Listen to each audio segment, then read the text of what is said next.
If you spend any time scrolling through social media travel feeds, I can almost guarantee you've seen it. Oh, absolutely. You know those impossibly perfect pastel, rainbow-colored apartment buildings? Usually there's like a basketball court in the foreground, and someone is posing perfectly against this massive, vibrant grid of colors. Yeah, it is arguably one of the most recognizable architectural backdrops on the internet today. I mean, we're talking about Choi Hung Estate in Hong Kong, Mhm. which translated literally just means rainbow estate. A global Instagram darling, right?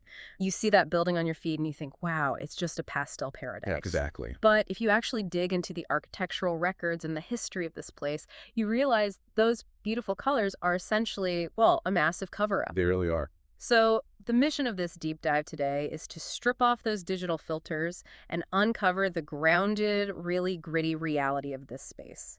Okay, let's unpack Let's this. do it. Think of Choi Hung Estate like a beautiful, brightly colored Band-Aid. Our job today is to gently peel it back and look at the incredibly complex history underneath. Because it's a 60-year experiment in how color has been used to mask historical trauma, engineering scandals, and even geopolitical posturing. That Band-Aid analogy is incredibly apt here. Because to understand the wound, we first have to examine what was erased to actually build this place. Right. Where did it start? Well, if we rewind to the late 1950s, Hong Kong was experiencing an unprecedented influx of refugees. The population was just exploding at a rate that is, frankly, hard to even conceptualize today. Yeah, they needed space fast. Exactly. The government desperately needed public housing, and they needed it immediately. So they earmarked this specific plot of land in an area called Ngao. Which, if you look at the historical maps, it wasn't just an empty patch of dirt waiting for a developer. Oh, far from it. It was a thriving, ancient agricultural settlement. It was known as Sand Garden. Sand garden. Yeah. It was a traditional farming village, officially recognized as part of the 13 villages of Kowloon. So it had its own ecosystem, its own generational ties to the land. But in 1960, the government completely wiped it out. They just erased a whole community. Entirely. They Yeah. cleared the agricultural lands, moved the original residents out, and essentially created a blank slate. And on that slate, they spent what was then an astronomical sum, 50 million Hong Kong dollars. Wow. In 1960 money, that is huge. It was massive. Yeah. They used it to construct this sprawling modernist housing project.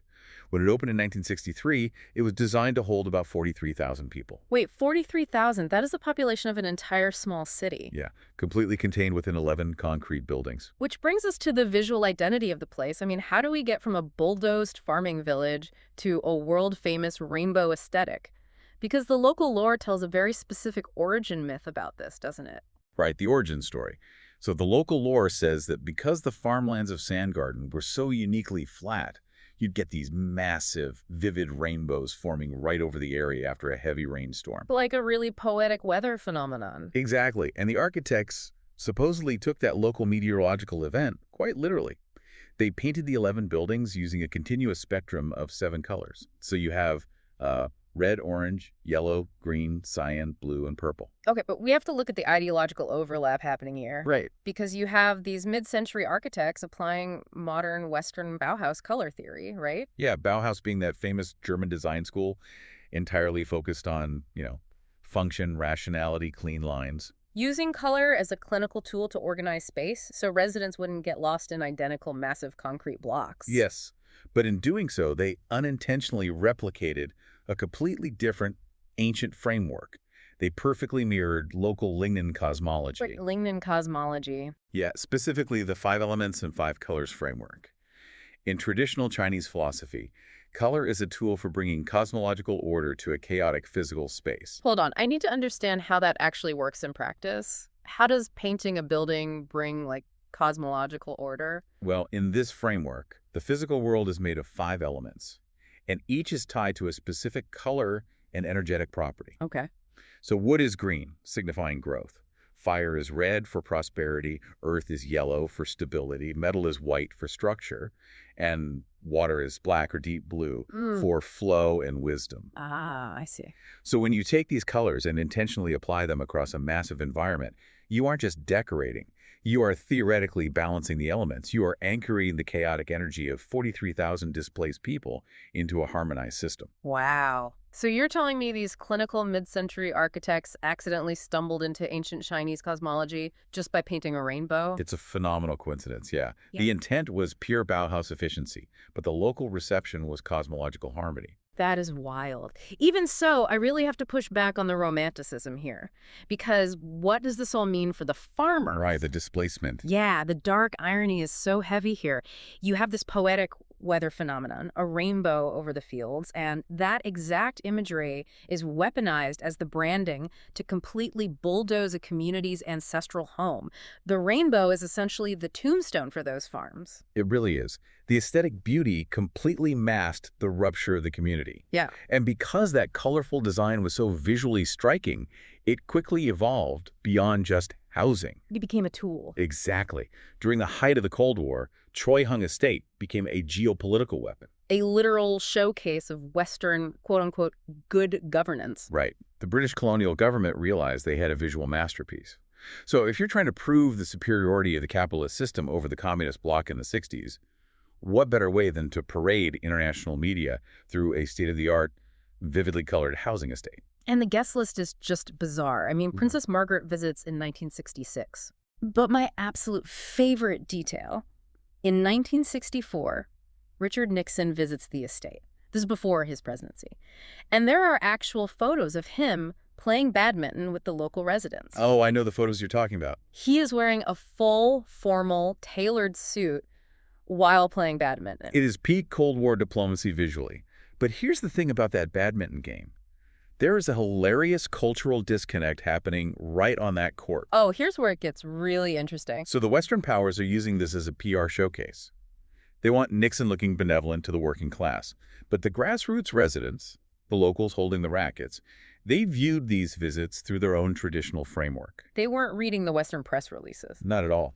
To them, if a place is constantly visited by noble visitors and foreign envoys, it has nothing to do with geopolitical proxy wars. What did it mean to them? It was undeniable proof that the estate simply had excellent feng shui. Oh my God. Yeah, they believed the local energy, the qi, was just incredibly strong. The land was blessed. That is amazing. It's like those awkward, highly staged photo ops politicians do today, you know? Like when a politician goes to a local diner and tries to look natural, eating a corn dog surrounded by Secret Service. Right, the optics of it all. Yeah, if you read the Western press, it's this calculated Cold War move.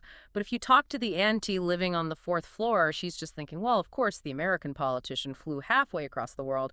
Our building's feng shui is flawless. Two completely different realities coexisting on the exact same badminton court. Just incredible. But, unfortunately, as the decades passed, a reality emerged that no amount of feng shui or Cold War PR could mask. The Band-Aid starts to peel off. Exactly.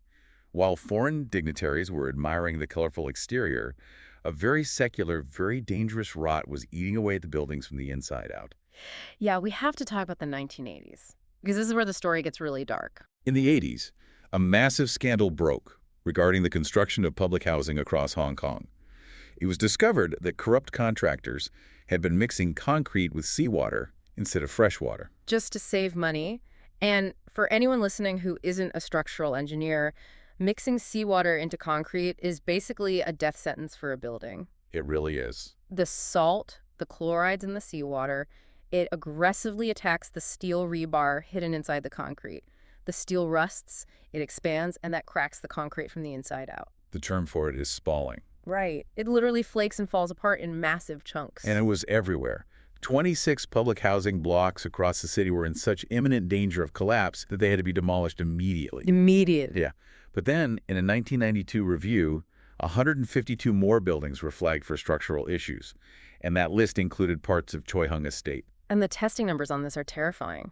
The technical specs required the concrete to be around 20.7 or 31 megapascals of pressure resistance. Right, depending on the floor.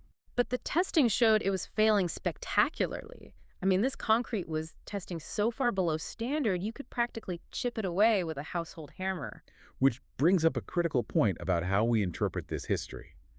We cannot use mysticism or feng shui to explain this phase. No, absolutely not. This was pure, verifiable institutional failure and corruption. You can't say a building is crumbling because its luck ran out. That lets the corrupt contractors off the hook. You cannot blame bad vibes for stolen money and salty concrete. Exactly. And sociologists introduce a concept here to describe what happened to Choi Hung specifically. They call it suspended trauma. Suspended trauma. Because Choi Hung's concrete was compromised. Yeah. But the government deemed it, quote-unquote, not serious enough to require immediate demolition. So wait, they just left the residents inside? They left them inside. For decades, the residents lived in this terrifying gray area. They knew their ceilings were structurally compromised, but they were officially told to just carry on. Today, the government spends a staggering 900 million Hong Kong dollars annually just to patch up and maintain the estate. Just constantly patching it. Imagine driving your car with the check engine light blinking red for 30 years. What? And your mechanics just keep slapping duct tape on it and saying, it's probably fine. How does a community psychologically survive living under a ceiling they know is slowly failing? It demands an incredible amount of psychological resilience. And they survived by claiming the space as their own. They took those official colonial colors and turned them into poetry. This is honestly my favorite detail of the whole deep dive. It's beautiful, isn't it? It really is. Because back in the early 1960s, before official management took full control, the residents formed these grassroots groups called mutual aid committees. Yes, working-class residents just trying to organize their neighborhood. And it was these grassroots groups, not the government bureaucrats, who named the 7 main streets of the estate. Right, the architects just painted the buildings.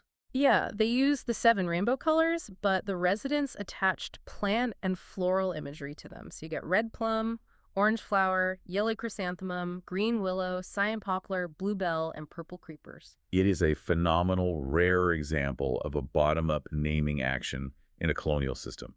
The residents took that cold, scientific color spectrum imposed by the architects, and they humanized it. They softened the edges of this top-down mega project. Unconsciously, they were using that ancient cultural logic again, the idea that naming dictates destiny. Right. It's not just picking pretty names, it's a quiet act of rebellion.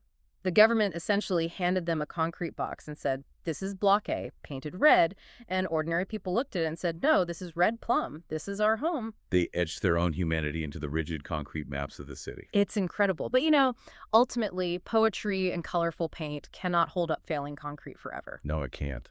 That suspended trauma, that 30-year blinking check engine light, it is finally reaching its conclusion. It is. In December of 2023, the government officially announced that the estate will be demolished and rebuilt. It's going to happen in 3 phases between 2028 and 2049. They're expanding it from about 7,400 units to over 9,200. And the reaction to this demolition is where the paradox really sets in, because outside architects actually wrote a 76-page proposal begging to save the site. Which is the tragic irony here. It's a race between institutional demolition and collective memory. You have outsiders who want to save the estate for its architectural typology, right? They want to preserve the famous photo ops. The Instagram backdrop. Exactly. But for the residents inside, the true value was always the human network, and that network is already disappearing. Because the legacy businesses are closing. Rapidly. Of the original 38 shops, only 12 remain today. Like the Lingnan watch store, which has been there for 61 years. The community is fading, and residents are largely ready to leave for safer, newer homes. It's just wild to me. The internet is desperate to save the colorful background for their selfies, while the actual human beings living inside those failing concrete boxes just want a safe ceiling over their heads. Urban historians call it chromatic containment. Chromatic containment. Using color to suppress structural and social anxiety. The paint contained the panic for 60 years, but it's finally failed. Wow. Chromatic containment. That is a heavy concept. Yeah. So we've traced this incredible arc today. We started with an erased farming village, bulldozed to make way for a modernist dream. We saw it become a colorful Cold War stage, right? It's a very effective stage. Where locals saw feng shui and Western politicians saw PR. Then we uncovered the decaying saltwater concrete shell hidden behind that facade, a suspended trauma masked by those beautiful resident-named streets like Green Willow and Bluebell. And now, finally, the wrecking ball is coming. It is. And it leaves you with a really lingering question to ponder. What's that? By 2049, those rainbow walls will be completely gone. But those 7 poetic street names, Red Plum, Bluebell, they will remain on the city's maps. Right. So when the physical buildings of your own city are inevitably torn down, What invisible layer of everyday grassroots memory will be strong enough to survive the bulldozers? Ah, that is such a powerful thought. Well, next time you see one of those impossibly perfect pastel photos on your feed, I hope you remember the complex, gritty, and deeply human reality hidden underneath. The facade might be pretty, but the history beneath it is what truly matters.